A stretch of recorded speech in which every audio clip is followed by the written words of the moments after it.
میں نے اپنے اسٹاف سے کہہ دیا کہ اس کیمپ کا انعقاد میں کروں گی، چاہے گاؤں کے لوگوں کو دینے کے لیے میرے پاس کچھ بھی نہ ہو۔ مقررہ دن پر میڈیکل کیمپ کا آغاز ہو گیا۔ گاؤں کے سبھی لوگ کیمپ کے آس پاس جمع ہو گئے تھے۔ ڈاکٹرز نے بھی میری دیکھا دیکھی کیمپ میں بیٹھنا شروع کر دیا۔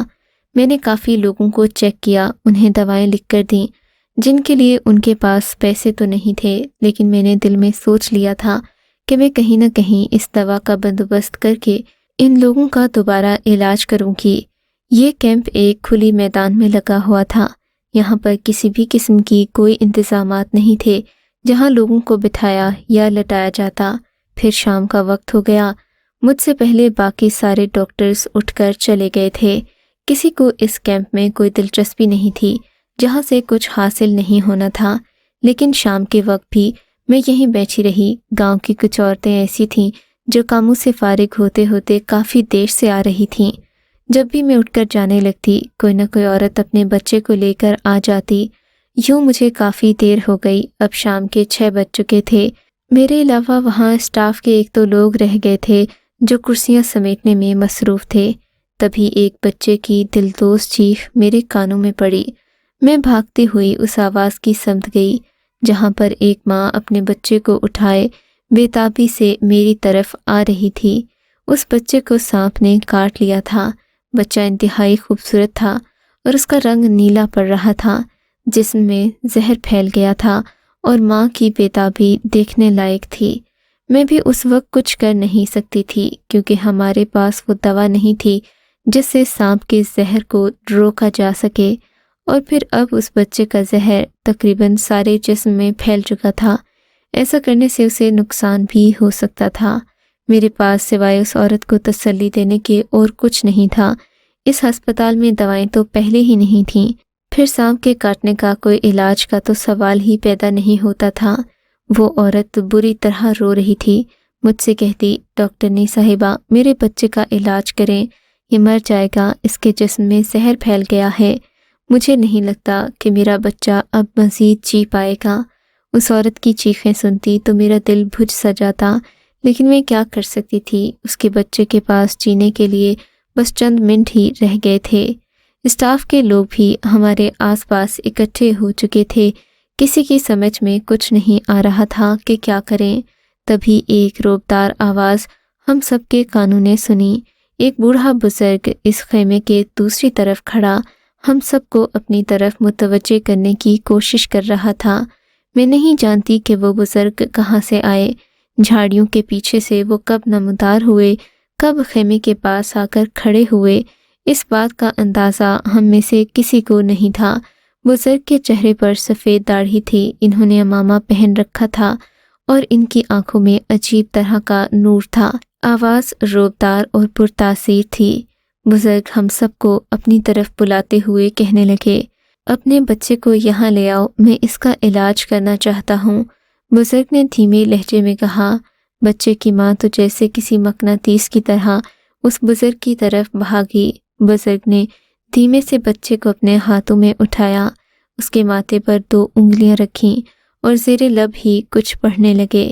میں انہیں دیکھ کر دل ہی دل میں ہنس رہی تھی کہ جس چیز کا علاج میڈیکل سائنس کے پاس نہیں ہے، اور ہو بھی تو اتنا پرتاثیر نہیں ہوتا۔ یہ بوڑھا بابا کسے دھوکہ دینے کی کوشش کر رہا ہے۔ یہ شعبدے بازیاں اب نہیں چلتی۔ یہ سوچ کر میں اندر جانے ہی لگی تھی کہ میری آنکھوں نے ایک حیرتناک منظر دیکھا۔ وہ بچہ جو نیلا پڑ گیا تھا اب دھیرے دھیرے سنبھل رہا تھا۔ اس نے ایک زوردار چھینک ماری اور وہ ہوش میں واپس آ گیا۔